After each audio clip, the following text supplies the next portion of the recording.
हरे कृष्णा। आप सभी का हार्दिक स्वागत है मेरी श्रीमद् भगवद गीता की सीरीज में। आज की इस वीडियो में हम भगवद गीता के तीसरे अध्याय के श्लोकों का श्रवण करेंगे। उससे पहले हम मंगलाचरण का उच्चारण करेंगे, जिससे हमें भगवान श्री कृष्ण, गुरु और वैष्णवों की कृपा मिलेगी। मंगलाचरण शुरू करने से पहले आप वीडियो को लाइक कर दीजिए और चैनल को सब्सक्राइब कर दीजिए। तो चलिए भी शुरू करते हैं मंगलाचरण। ओम ज्ञानतिमिरान्धस्य ज्ञानाञ्जनशलाकया चक्षुरुन्मिलितं येन तस्मै श्रीगुरवे नमः। श्रीचैतन्यमनोभीष्टं स्थापितं येन भूतले स्वयं रूपः कदा मह्यं ददाति सः पदान्तिकं। वन्देऽहं श्रीगुरु श्रीयुतपदकमलं श्रीगुरुन् वैष्णवांश्च श्रीरूपं सागरजातं सहगण रघुनाथान्वितं तं सजीवम् साधवेतं सावधूतं पर्जन सहितं कृष्ण चैतन्य देवं श्री राधा कृष्ण पादान सहगन ललिता श्री विशाखान्वितांश्च। नमः ओं विष्णुपादाय कृष्ण प्रेष्ठाय भूतले श्रीमते भक्ति वेदांत स्वामी निति नामिने। नमस्ते सारस्वते देवे गौरवाणी प्रचारिणे निर्विशेष शून्यवादी पाश्चात्य देश तारिणे। हे कृष्ण करुणा सिंधु दीन बंधु जगतपते गोपेश गोपिका कांत श्री राधा कांत नमोस्तुते।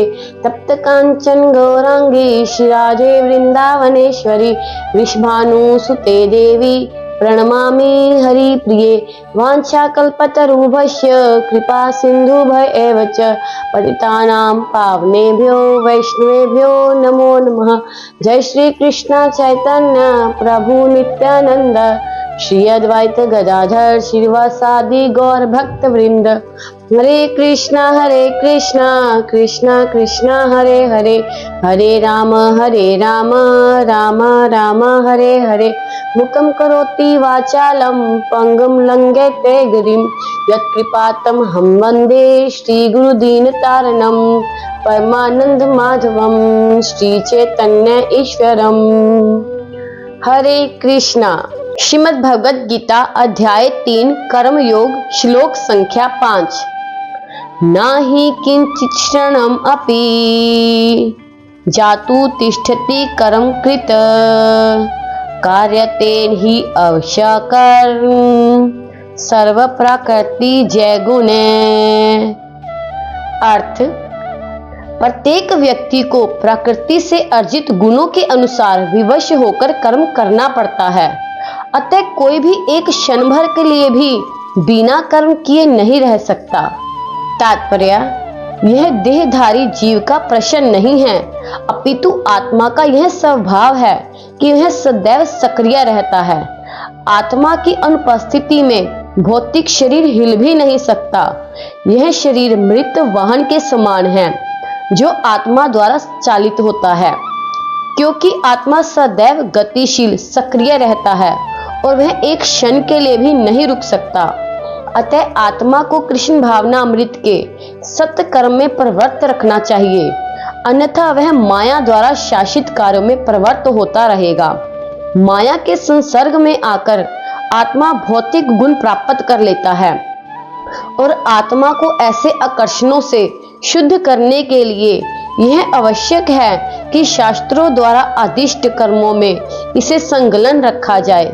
किंतु यदि आत्मा कृष्ण भावना अमृत के अपने स्वाभाविक कर्म में निरत रहता है तो वह जो भी करता है उसके लिए कल्याणप्रद होता है।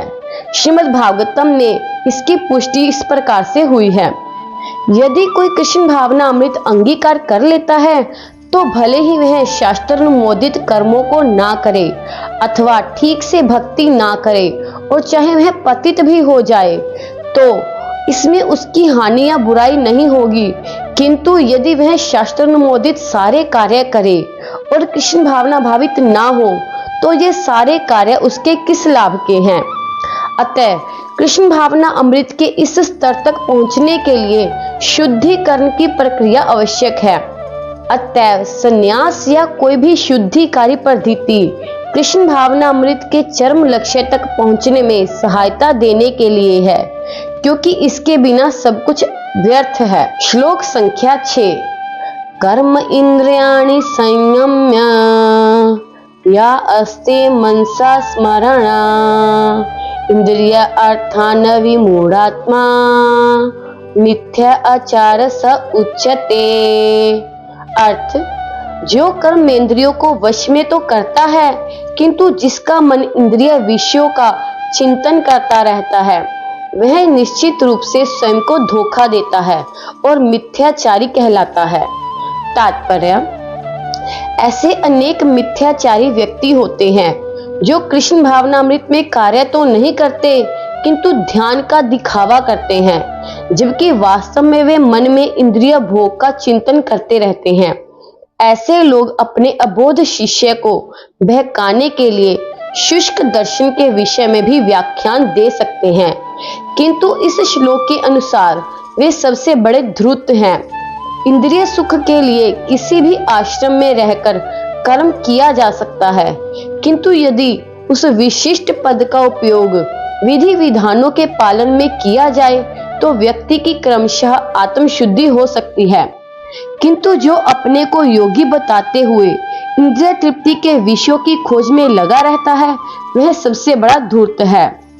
भले ही वह कभी कभी दर्शन का उपदेश क्यों ना दे, उसका ज्ञान व्यर्थ है, क्योंकि ऐसे पापी पुरुष के ज्ञान के सारे फल भगवान की माया द्वारा हर लिए जाते हैं। ऐसे धूर्त का चित्त सदैव अशुद्ध रहता है, अतएव उसके योगिक ध्यान का कोई अर्थ नहीं रहता। आज का श्रवण हम यहीं पर समाप्त करेंगे और आगे आने वाली वीडियो में अगले श्लोकों का श्रवण करेंगे। और यदि आपको ये भगवद गीता सीरीज अच्छी लग रही है तो इस वीडियो को ज्यादा से ज्यादा शेयर करें। हरे कृष्णा।